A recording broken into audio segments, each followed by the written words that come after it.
harus mendengarkan kami nanti pemaparan ke depannya. Tapi sangat-sangat terima kasih.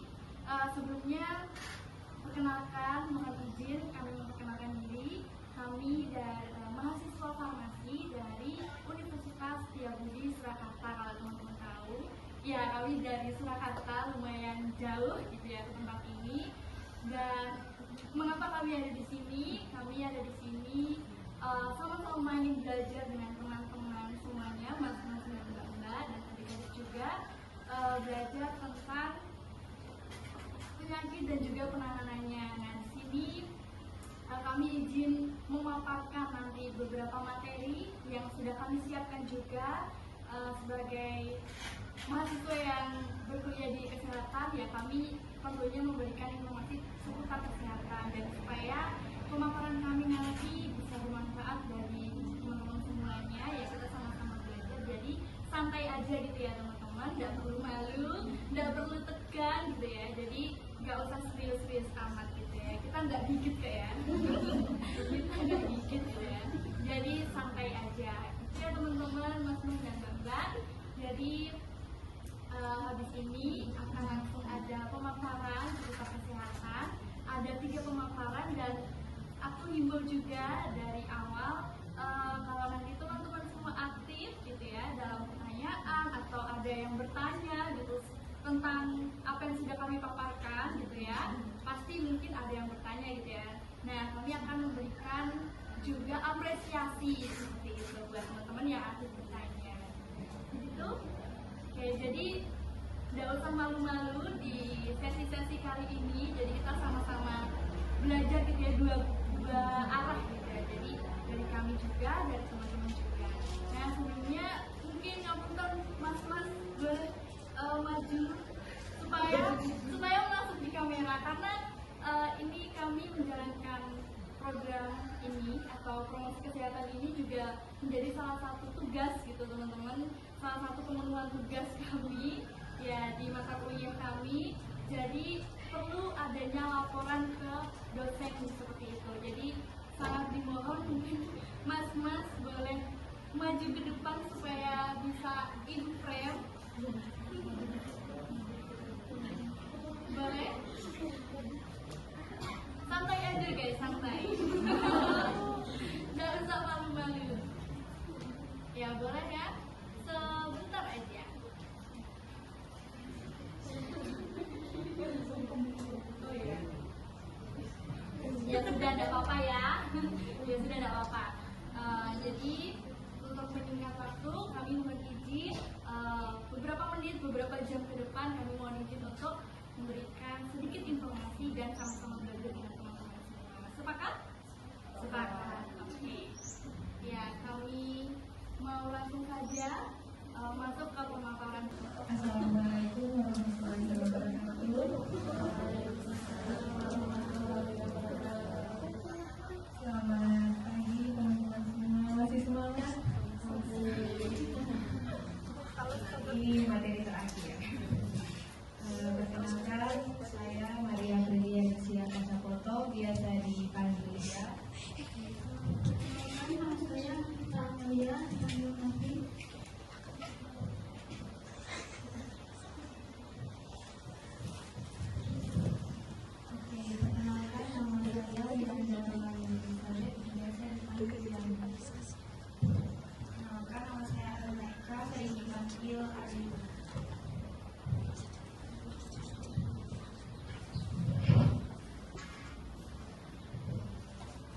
Di sini kami dari kelompok 3 akan mempromosikan kesehatan dengan tema dagu sibu obat antibiotik.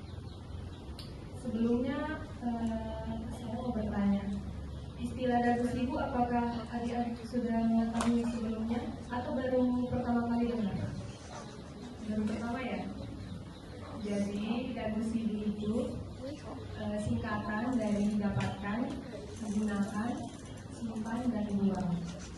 Istilah dagu sibu ini diperkenalkan oleh Ikatan Apoteker Indonesia. Tujuannya untuk memberitahukan informasi kepada kita semua, kepada masyarakat secara umum, bagaimana sih cara mendapatkan menggunakan, menyimpan dan membuang obat itu dengan benar. Khususnya dalam hal ini karena kami mempromosikannya mengenai obat antibiotik, jadi mengenai daru sibu ini khususnya daru sibu obat antibiotik. Antibiotik sudah sering dengar kan? Sudah kan? Antibiotik itu apa sih? Ada yang tahu nggak? Jadi antibiotik itu adalah kelompok obat yang digunakan untuk benar pintar bagus untuk mengatasi dan mencegah penyakit yang disebabkan oleh bakteri, infeksi bakteri. Contoh-contoh obat antibiotik, adik-adik tahu nggak? Ada cowok mungkin tahu nggak? Ya, ya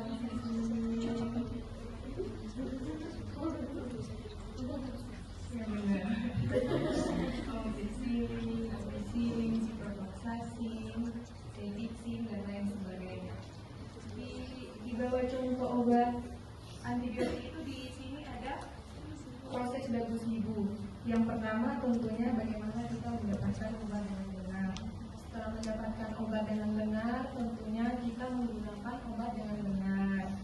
Lalu setelah menggunakan, pastinya kita akan menyimpan suatu obat dengan benar.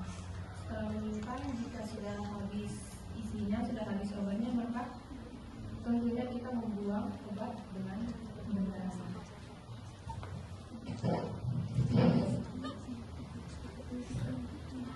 Nah, tadi kan udah tahu nih dagu sibu itu apa. Nah, sekarang menjelasin apa itu cara dapetin obat yang benar. Nah, biasanya kita dapetin obat itu dengan di tempat yang kualitas yang baik. Misalnya di apotek, tidak boleh terkena kelembapan, tidak boleh terlalu di tempat yang kering, kemudian terhindar dari cahaya matahari. Kenapa harus terhindar dari cahaya matahari? Ada yang tahu nggak?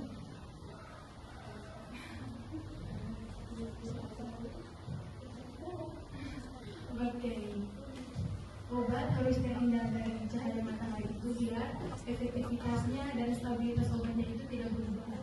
Jadi tidak berubah. Terus kita masuk pada cara membuang obat dengan benar. Pertama, di sini teman-teman bisa baca pisahkan isi obat dari kemasan. Nah, maksudnya pisahkan obat dari isi kemasan itu apa sih? Teman-teman pernah lihat injeksi nggak? Semisal benar-benar tajam, suntikan gitu.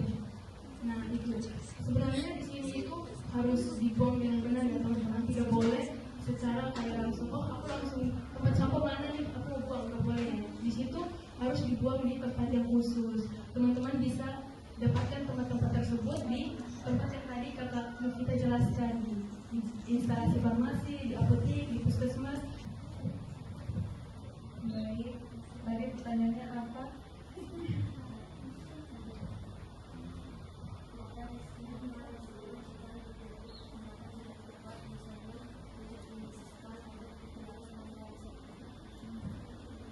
Risiko jika penggunaan antibiotik itu tidak tepat, tidak dihabiskan atau tanpa sesuatu.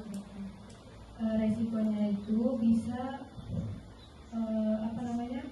mengakibatkan si konsumsi antibiotik itu menjadi resisten atau kebal terhadap antibiotik, kebal terhadap bakteri. Nanti jika diminum lagi antibiotiknya, bakterinya